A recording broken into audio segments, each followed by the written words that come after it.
Estarse con jugadores que seguramente estuvieron en la pensión de Independiente, que en su momento fueron menores de edad, o la gran mayoría todavía siguen siéndolo, y que pudieron haber sido víctimas de los abusos sexuales en Independiente.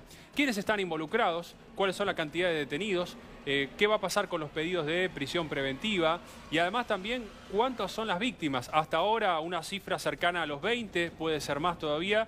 ¿Cuáles son las pruebas que más comprometen a estos detenidos por los casos de abuso sexual a menores en Independiente, Luis Gasulla? Sí, la semana pasada la noticia periodística, hubo muchas novedades en relación con esta causa que tiene que ver con uno de los delitos más aberrantes, que es la corrupción de menores, que es la prostitución infantil, que explotó en el Club Atlético Independiente, que después se propagó a otros clubes, se habló de clubes de la zona sur, de Temperley, también de Banfield y después del interior del país. Ahora bien, hay una fiscal que está trabajando, que la semana pasada reconoció que había nombres importantes en la causa mencionados, que no descartaba llamarlos, citarlos a declarar. No aclaró si en calidad de testigos o también en calidad de algo más, que las informaciones, la documentación, las capturas de pantalla, los chats, los mails que aportó Natacha Haidt tenían sustento, no los tomó como algo risueño, como algo ridículo, sino que eran importantes y es una causa que avanza y que a mí en su momento me dijeron, por lo que pude averiguar en las últimas horas, que es posible que se termine desmembrando en otra causa que tenga que ver con el proxenetismo, con alguno de los implicados. Hay varios detenidos con el pedido de la prisión preventiva, un relacionista público muy conocido, dueño de un restaurante en Palermo que era promocionado como las milanesas más grandes. Y ahí estamos viendo a Natacha Haidt. La fiscal se entrevistó, tuvo una reunión también con otras personas vinculadas a la causa y parece ser que de a poco hay algunos que van ratificando, confirmando los datos que habría aportado Natacha Haidt. Sí, así es. Personas que no conocemos su identidad, que son testigos de identidad reservada, alguno lo aportó la propia Haidt.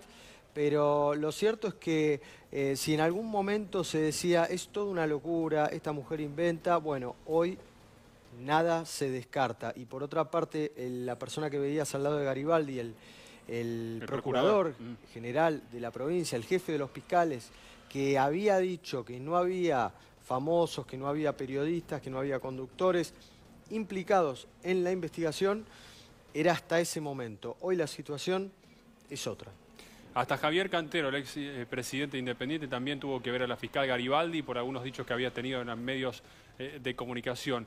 Los detenidos van a continuar en esa calidad, sin embargo la justicia va a tener que determinar su futuro, si efectivamente va a dar lugar al pedido de la fiscal que tiene que ver con la prisión preventiva. La cantidad de víctimas cada vez va subiendo también. Luis, y también habían encontrado la situación de Martín Bustos, de quien primero se sospecha, ¿no? Y por el cual se hace la primera detención, si mal no me equivoco, es muy complicada. El árbitro está muy complicado, incluso en un allanamiento que hicieron en un departamento donde encontraron, además de objetos sensibles en la causa, sino también un departamento, una propiedad con características muy particulares que habían identificado los chicos que están declarando en Cámara Gesell. Sí, lo que vos decís, Diego, es muy importante porque los testimonios de los jóvenes, de los adolescentes que declararon en la Cámara Gesell, la Fiscalía después los tiene que verificar y para eso les piden detalles, les piden exactitudes de lugares, de la descripción de cómo son los ambientes, cuántos son, cómo es el baño, cómo era el lugar donde estuvieron, si recuerdan la dirección, y muchas de esas cosas se fueron confirmando. Se fueron confirmando y hay varios de los jugadores de las inferiores de Independiente, al menos 2 testimonios que vincularon directamente a parte de los detenidos. Por eso siguen detenidos esas personas.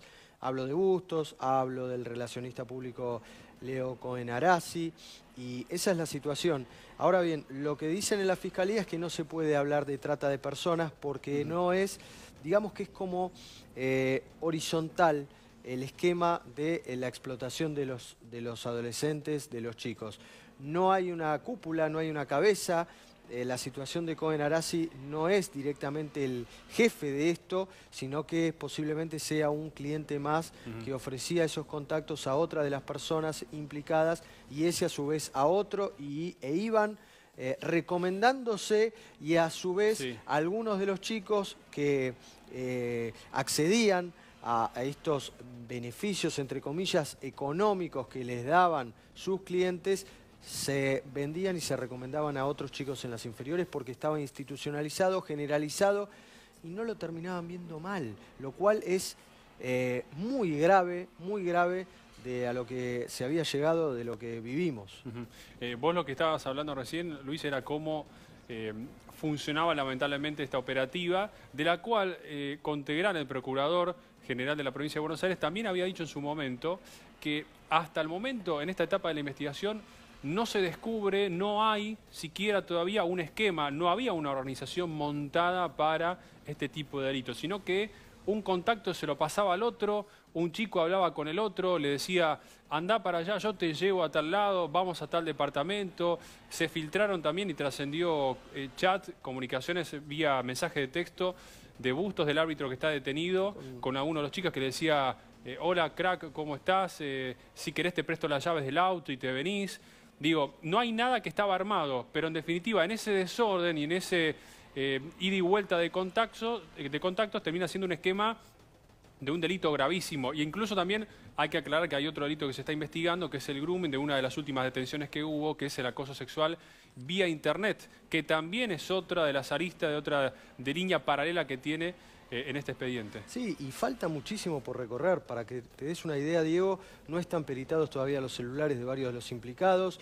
Hay que ver cómo continúa la situación y si se terminan corroborándolo los dichos del expresidente de Independiente, Javier Cantero, que hizo unas declaraciones la semana pasada, vos recordarás, vinculando al llamativo interés y a la extorsión que sufrió por parte del ex juez federal Norberto Yarvide, que quería dar cursos de oratoria para motivar a los chicos de las inferiores de Independiente y si no le hacían ese favor, le armaba una causa por la triangulación de pases de jugadores de fútbol al expresidente.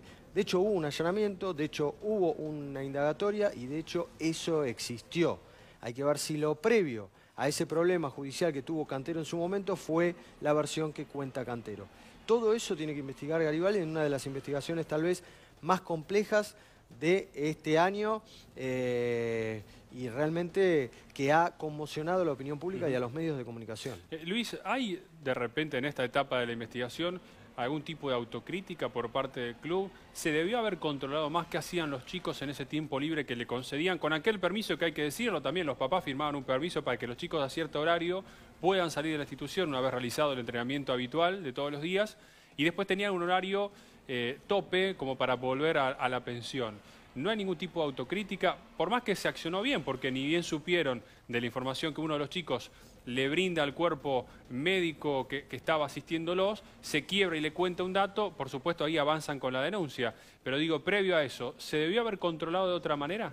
Digo, algunas de las cosas cambiaron en la pensión de Independiente, fundamentalmente con el control con los horarios, se terminaron algunas de las visitas o dejaron de ser tan laxas, pero lo cierto es que la responsabilidad del club es discutible. Para algunos tiene responsabilidad, para otros no. ¿Por qué? Porque el horario en el que los chicos iban de compras, que tenían 2, 3 horas o 4, creo que eran 4, por la tarde, bueno, los chicos, el club deja de tener responsabilidad, más allá de que muchos de ellos son chicos que venían del interior del país, que no tenían a sus familiares aquí, que solo los iban a visitar una vez por mes o una vez cada fin de semana y que decían, bueno, me voy al shopping, me voy a comprar algo y terminaban contactándose con estos personajes que abusaban de ellos. Me quedo con un dato que aportaba Luis Gasulla. Por supuesto, acá la gravedad es notoria, es lógica, porque lo que están viendo ustedes es un caso de abuso sexual, de grooming, varios casos porque hay varias víctimas, y hablamos de abuso de menores. Pero hay algo que decía Luis Gasulla que tiene que ver con lo que le da un poco de credibilidad a lo que había denunciado Natacha Hyde, me acuerdo, en aquella mesa de Mirta Legrand, Luis, que es ni más ni menos que puede ser, y algo que había negado incluso el cuerpo investigativo y el mismo Contegrán, que no había, ¿te acordás? En primera instancia, en aquella conferencia de prensa, dijo no hay ningún famoso, nadie mediático, nadie de la prensa de Argentina que esté involucrado. Ahora esto va cambiando, van apareciendo nombres de público conocimiento para todos nosotros que podrían llegar a tener algo que ver con esta causa, que tenían algún contacto, que tenían de repente en su teléfono celular el contacto con alguno de los detenidos?